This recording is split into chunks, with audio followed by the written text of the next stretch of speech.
Fotonya sangat jelas, sangat tajam. Sekali lagi saya pastikan, 99% tidak mungkin foto ini dibuat 40 tahun yang lalu.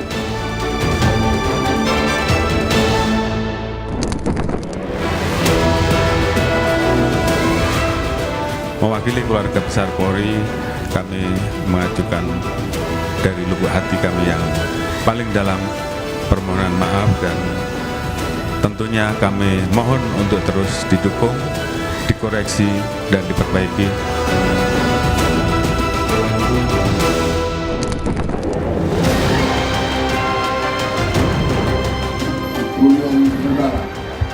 Semoga supaya ibu-ibu bapak-bapak semua tidak perlu tinggal di tenda.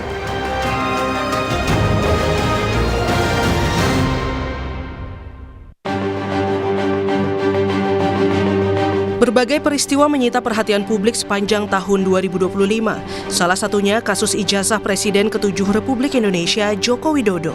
7 November lalu, Polda Metro Jaya menetapkan Roy Suryo sebagai tersangka dugaan pencemaran nama baik, fitnah, dan manipulasi data. Penetapan tersangka terhadap Roy Suryo ini buntut laporan Jokowi ke polisi akhir April lalu.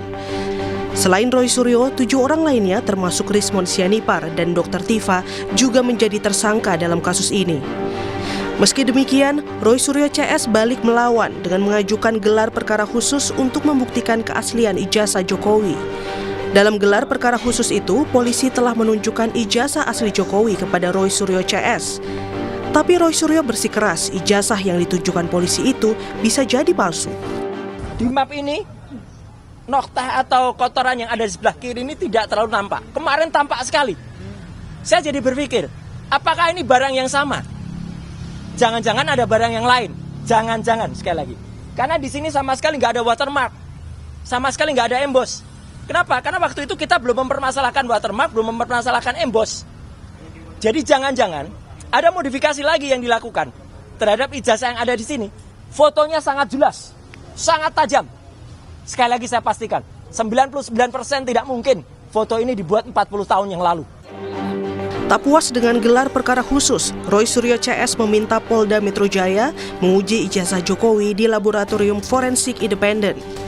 Meminta agar diadakan tes laboratorium forensik yang bersifat independen, yang hasilnya itu bisa kredibel, akuntabel, transparan, dan ini bisa dipertanggungjawabkan oleh para pihak, dan tidak ada lagi pihak-pihak yang mengklaim itu tidak mewakili aspirasi begitu. Jadi yang pertama adalah BRIN, Badan Riset dan Inovasi Nasional. Yang kedua, Laboratorium Forensik Universitas Indonesia. Dua pilihan ini bisa diambil oleh penyidik siapa yang akan ditetapkan sebagai institusi untuk melakukan uji lab yang sifatnya independen. Namun, kuasa hukum Jokowi yakin lembaga uji laboratorium manapun hanya bisa membuktikan ijazah Jokowi identik atau tidak. Bagi pihak Jokowi, jawaban akhir membuktikan keaslian ijazah hanya di meja hijau. Mau diuji ulang oleh BRIN karena kita yakin tidak asli, siapapun juga kita oke. Sepanjang dia independen. Sepanjang independen ya. Soal identik tidak identik. Apakah bisa membuktikan palsu tidak palsu? Tidak juga. Ya, itulah makanya. Ini kan suatu pengetahuan dasar dan beliau sepakat. Waktu keluar lapor dari Babes dia bilang itu bukan palsu tidak palsu, itu identik tidak identik. Nah, jadi kembali lagi diuji pun oleh lab lain belum tahu palsu tidak palsu. Karena dia menjawab identik tidak identik. Maka akhirnya apa? Biar di pengadilan semuanya selesai. Uji saintifik ya. Sementara itu, psikolog forensik Reza Indragiri menilai pihak Roy CS dan Jokowi harus menyuguhkan 2 hasil uji ijazah agar dapat memutuskan perkara secara komprehensif. Pihak yang hadir di ruang persidangan, jaksa penuntut umum sebagai perpanjangan tangan penyidik, penyidik perpanjangan tangan pihak pelapor. Boleh mereka mengangkat klaim ini kebenaran versi kami. Tetapi jangan salah, pihak sebelah terdakwa dan penasihat hukumnya juga harus punya kesempatan mengajukan klaim yang setara. Sampai pada akhirnya di meja majelis hakim tersedia 2 versi kebenaran saintifik. Versi terdakwa dan versi jaksa penuntut umum. Biarkan hakim yang pada akhirnya membuat putusan. Hingga akhir 2025, kasus tudingan ijazah Jokowi palsu yang bergulir sepanjang tahun tak kunjung rampung. Akankah kasus ini selesai tahun 2026? Pada pertengahan tahun 2025, aksi unjuk rasa serentak di berbagai wilayah Indonesia juga banyak menuai sorotan publik. Salah satu yang paling nyaring disuarakan adalah reformasi Polri. Publik keras mengkritik kekerasan polisi terhadap masyarakat hingga rangkap jabatan sipil oleh anggota Polri aktif. Untuk menjawab tuntutan publik, Presiden Prabowo membentuk Komisi Reformasi Polri pada 7 November lalu. Mantan Ketua Mahkamah Konstitusi sekaligus ahli hukum tata negara Jimli Asyidiki ditunjuk sebagai Ketua Reformasi Polri. Sejumlah tokoh turut menjadi anggota, diantaranya mantan Menko Polhukam Mahfud MD dan Kapolri Jenderal Listio Sigit Prabowo. Komisi Polri menetapkan target 3 bulan untuk menjaring aspirasi yang disampaikan dari berbagai kelompok masyarakat. Hasilnya akan dilaporkan ke Presiden ataupun institusi Polri untuk menjawab sejumlah masalah yang dihimpun oleh Komisi Reformasi Polri. Selama 3 bulan nanti kita akan melaporkan, merekomendasikan kebijakan-kebijakan yang perlu ditempuh, yang nanti keputusannya ada di tangan Presiden.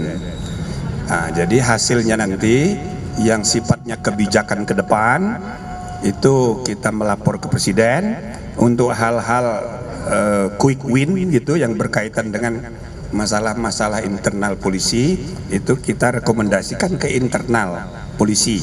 Mengadakan public hearing, ya, tatap muka, ya, belanja masalah, mendengarkan aspirasi dari berbagai kalangan yang akan kami undang. Di tengah Komisi Reformasi Polri bekerja, Kapolri Jenderal Listio Sigit Prabowo menerbitkan Perpol nomor 10 tahun 2025. Perpol ini memuat ketentuan penugasan anggota polisi pada 17 lembaga dan kementerian.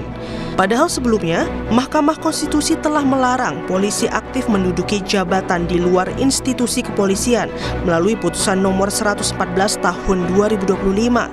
Di tengah sejumlah polemik yang masih menjadi sorotan publik, Kapolri minta maaf atas kinerja Korps Bayangkara yang belum sepenuhnya menjawab keinginan masyarakat. Kami menyadari bahwa pelaksanaan tugas Polri jauh dari kesempurnaan. Oleh karena itu, kepada masyarakat dan bangsa Indonesia khususnya atas nama pimpinan Polri, mewakili keluarga besar Polri, kami mengajukan dari lubuk hati kami yang paling dalam permohonan maaf, dan tentunya kami mohon untuk terus didukung, dikoreksi, dan diperbaiki agar kami dapat melaksanakan tugas Polri agar betul-betul bisa memenuhi apa yang diharapkan oleh masyarakat. Meski demikian, publik masih menanti hasil kinerja Komisi Reformasi Polri. Akankah ada kebijakan progresif baru terhadap Polri pada tahun 2026 mendatang?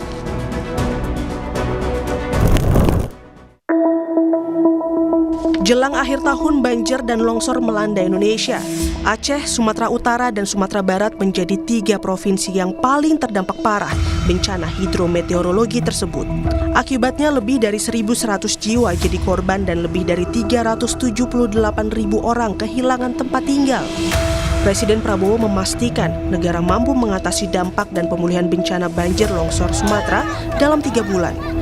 Prabowo menargetkan pembangunan Huntara akan selesai dalam sebulan. Saya gembira sudah melihat rumah-rumah hunian sementara sudah mulai dibangun, bisa selesai hunian sementara. Sembilan supaya ibu-ibu, bapak-bapak semua sudah tidak perlu tinggal di tenda. Pemerintah punya segudang pekerjaan rumah yang dinanti untuk segera selesai tahun depan. Negara harus memastikan penyelesaiannya tetap mengedepankan asas keadilan dan kajian mendalam agar rakyat tak jadi korban. Tim Liputan Kompas TV.